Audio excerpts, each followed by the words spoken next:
Hi. Hello. నమస్తే అందరికి. Welcome to my channel. ఇప్పుడు మనం చెప్పుకోబోతున్న story 'my bad boy' episode 323.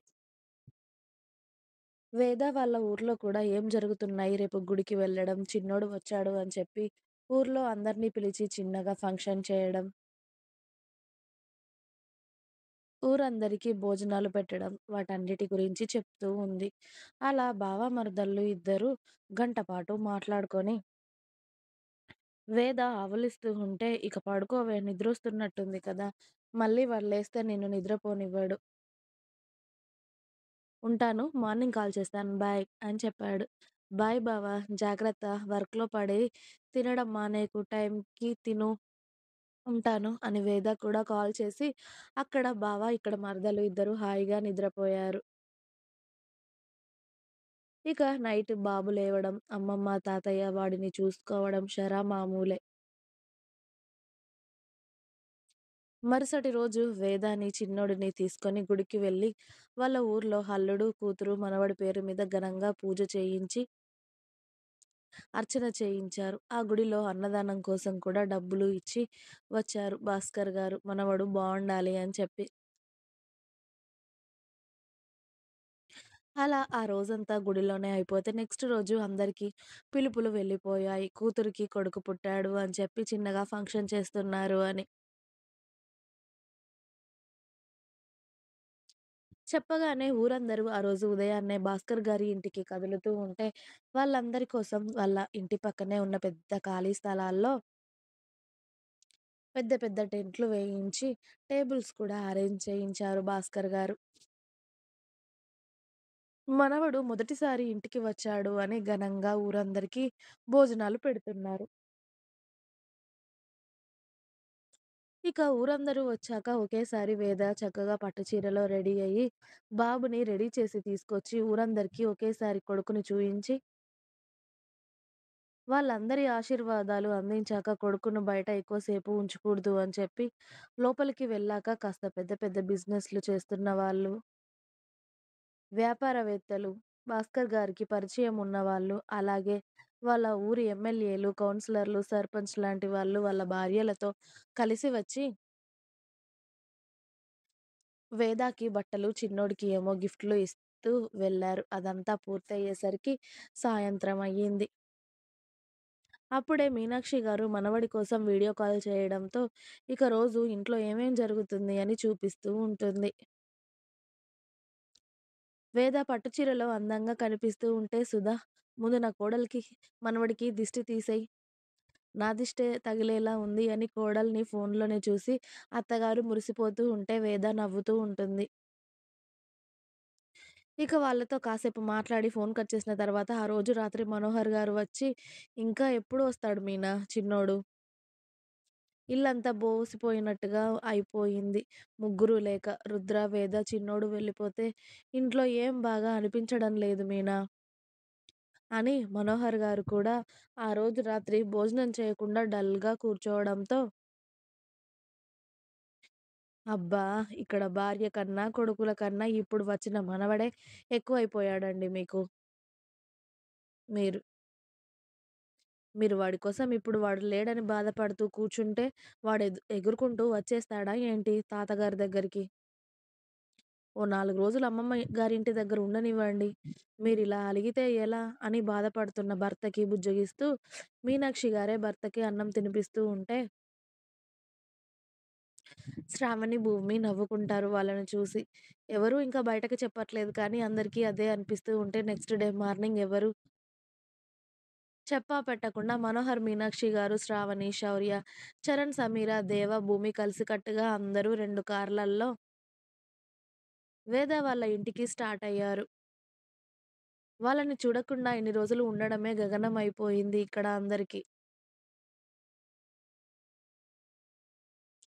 శౌర్య, చరణ్ వెళ్తూ వెళ్తూ దేవాకి కూడా కాల్ చేయడంతో అతను కూడా వస్తాను అని చెప్పగానే ఇక అందరూ కలిసి బయలుదేరారు. వాళ్ళు వస్తామని చెప్పకుండా మధ్యాహ్నం అందరూ ఇంట్లో ప్రత్యక్షం అవ్వడంతో వేద అందరిని చూసి బోలెడు హ్యాపీగా ఫీల్ అయ్యి, "మిస్ యూ అత్తయ్య" అని అత్తగారిని చుట్టుకుంటుంది. "ఎలా ఉన్నావే? 2 రోజులకే చిక్కిపోయావు.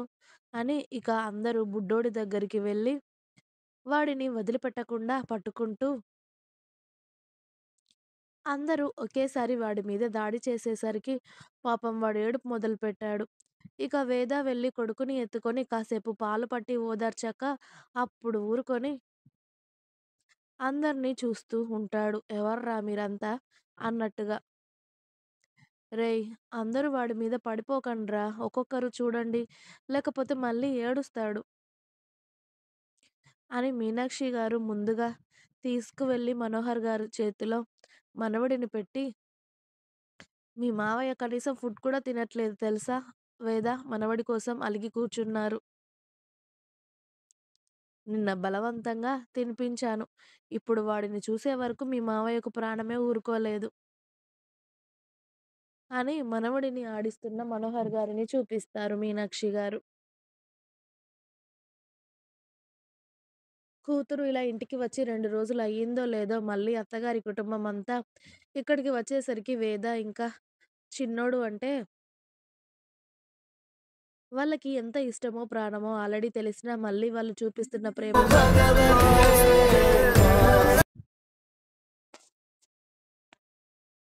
ఇక వాళ్ళు రాగానే పని వాళ్ళందరినీ పిలిపించి బయట గార్డెన్‌లోనే వంటలు చేయిస్తూ ఉంటారు. ముందుగా వచ్చిన వాళ్ళకి జ్యూసులు గట్రా ఇచ్చి, ఒక్కొక్కరుగా చిన్నోడిని ఎత్తుకొని ముద్దు చేస్తూ ఉంటే శ్రావణి, భూమి, సమీర, దేవ వాళ్ళ ఇల్లు చూడలేదు కాబట్టి ఇక పిల్లాడిని పెద్దవాళ్ళకి ఇచ్చేసి వాళ్ళు ఇల్లంతా చూపిస్తూ ఉంటుంది వేద. ఇల్లంతా బయట చూపించాక లాస్ట్‌గా ఇది నా రూమ్ రండి అని చాలా పెద్దగా ఉన్న రూమ్‌లోకి తీసుకెళ్తుంది. అప్పుడే శౌర్య, చరణ్ కూడా రూమ్‌లోకి వచ్చేశారు. ఆల్రెడీ వేద రూమ్ ఎలా ఉంటుందో వాళ్ళిద్దరికీ తెలుసు. కానీ మిగతా వాళ్ళందరూ మాత్రం నోరు వెళ్ళబెట్టుకొని చూస్తూ ఉంటారు. ఎందుకంటే వేద రూమ్ మొత్తం ప్రతి వాల్‌కి రుద్ర ఫోటోనే ఉంటుంది. పెళ్లి అవ్వకముందు అన్ని ఫోటోస్ ప్రతి ఒక్కటి వాల్‌కి పెట్టేసి అవి కనిపించకుండా కర్టెన్స్‌తో మేనేజ్ చేసేది. వాళ్ళ నాన్న చూడకుండా. వాళ్ళ అమ్మ చూసినా ఏమీ అనదు గానీ, అప్పుడు భాస్కర్ గారు కూడా ఇష్టం లేనట్టుగా ప్రవర్తించారు కదా! అందుకే కర్టెన్స్‌తో కవర్ చేసింది గానీ, ఇప్పుడు తను మళ్ళీ వచ్చాక ఇంకా కొన్ని ఫోటోస్ అందులో యాడ్ అయ్యాయి. అవన్నీ చూస్తూ దేవా నవ్వుతూ ఉంటే, "వదినమ్మ నీకు మా అన్నయ్య అంటే నిజంగా ఇంత పిచ్చి అని తెలియదు తెలుసా నాకు" అని భూమి ఆశ్చర్యంగా చూస్తూ ఉంటే, శ్రావణి, సమీర కూడా సేమ్ అదే ఆశ్చర్యం మెయింటైన్ చేస్తూ ఉంటారు. కూర్చోండి అని వాళ్ళందరికీ సోఫాస్ చూపించి, కొందరు సోఫాలో కూర్చుంటే, కొందరు బెడ్ మీద కూర్చున్నారు.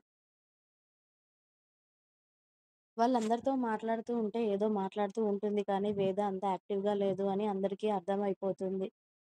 ఇంకా భోజనాలు అవ్వగానే సుధా గారు అందరిని కిందికి పిలవడంతో అందరూ కిందికి వెళ్లి భోజనాలు చేస్తూ ఉంటే, వేద మాత్రం "నేను తినను మీరు తినండి" అని బాబుని ఎత్తుకొని కూర్చొని వాళ్ళతో ముచ్చట్లు పెడుతూ ఉంటుంది. ఇక సుధా గారు అందరికీ వడ్డిస్తూ "నేను తినిపిస్తానులే వదిన మీరు తినండి" అని అన్నారు. "వేద ఎందుకు తల్లి డల్‌గా ఉన్నావు? ఏమైంది?" అని అడిగారు మనోహర్ గారు భోజనం చేస్తూ కోడల్ని. దాన్నెందుకు అడుగుతారులెండి. నన్నడిగితే నేను చెప్తాను కదా! మీరు మొన్నటి నుండి మనవడి మీద ఎలా అయితే బెంగ పెట్టుకున్నారో, అది నా కొడుకు మీద బెంగ పెట్టేసుకుంది. వాడు లేకపోతే ఇది ఉండదని తెలుసు కదా అండి మీకు. రుద్ర వచ్చే వరకు దాని మొహం అలాగే ఉంటుంది" అని మీనాక్షి గారు వేదని చూస్తూ చెప్పారు. వాళ్ళని సైలెంట్‌గా చూస్తూ కొడుకుతో ఆడుతూ ఉంటే అప్పుడే రుద్ర లంచ్ బ్రేక్ తీసుకొని వేదాకి వీడియో కాల్ చేశాడు. వేద తను కనిపించకుండా అందరూ కనిపించేలాగా కెమెరా చూపిస్తూ ఇక మెల్లిగా కొడుకుని తీసుకొని పక్కకు వచ్చి, "అందరూ వచ్చారు. నువ్వు తప్ప. వాళ్ళందరూ నన్ను, నా కొడుకుని మిస్ అయ్యారు కానీ, నువ్వు మాత్రం అవ్వట్లేదు కదా మమ్మల్ని" అని అంది బుంగమూతి పెట్టుకొని రుద్రని చూస్తూ. "నేనెంత మిస్ అయ్యానో వచ్చాక చెప్తాలే గానీ అమ్మ వాళ్ళెప్పుడొచ్చారు?" అని అడిగాడు రుద్ర. ఇంతకుముందే వచ్చారు. తిన్నావా? అని అడిగింది వేద. తింటాను. నువ్వు? అందరూ భోజనం చేస్తున్నారు బావ. చిన్నోడిని పట్టుకున్నాను నేను. తింటాను వాళ్ళు తిన్నాక అని చెప్పింది వేద. ఇంకా ఉంది. మీకు నా స్టోరీస్ నచ్చినట్టయితే ప్లీజ్ లైక్ చేయండి, షేర్ చేయండి. అలాగే ఛానెల్‌ని తప్పకుండా కొత్త వాళ్ళందరూ సబ్స్క్రైబ్ చేయండి. Please subscribe my channel. Thanks for watching my video. By by. Please like, share and subscribe.